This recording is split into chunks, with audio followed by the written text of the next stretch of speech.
चीन की हरकतों और उसके द्वारा पैदा किए गए गतिरोधों पर रायसीना संवाद में बोलते हुए सीडीएस जनरल बिपिन रावत ने ये साफ कह दिया कि भारत किसी भी दबाव के आगे नहीं झुकेगा। सीडीएस रावत ने इस संवाद के दौरान ये कहा कि भारत उत्तरी सीमाओं पर यथास्थिति को बदलने के प्रयासों को रोकने के क्रम में मजबूती से खड़ा होकर अंतर्राष्ट्रीय समुदाय का समर्थन प्राप्त करने में सफल रहा है।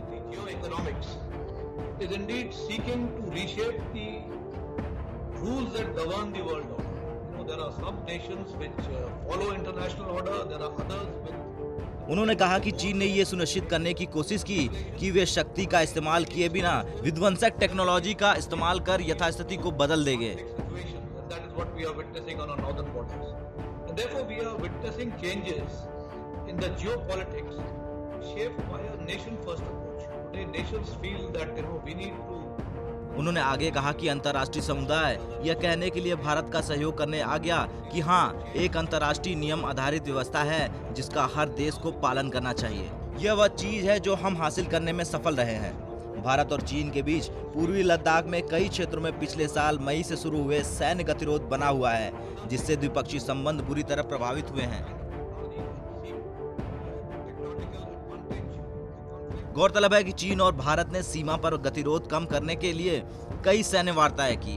भारत चीन ने फरवरी में पैंगोंग झील के उत्तरी और दक्षिणी छोर के क्षेत्रों से अपने अपने सैनिकों की वापसी की प्रक्रिया पूरी कर ली थी। दोनों पक्ष अब अन्य क्षेत्रों से सैनिकों की वापसी के लिए बात कर रहे हैं।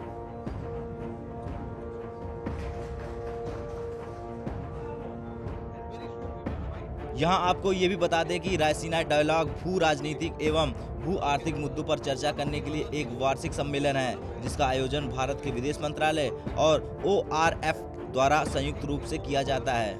साल 2016 में पहली बार रायसीना डायलॉग आयोजित किया गया था।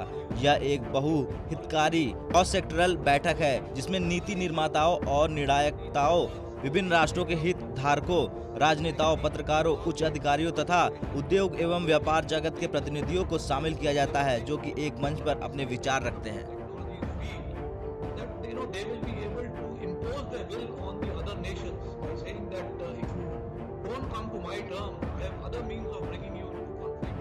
ब्यूरो रिपोर्ट, भारत तक। And this is what I think China attempted to say that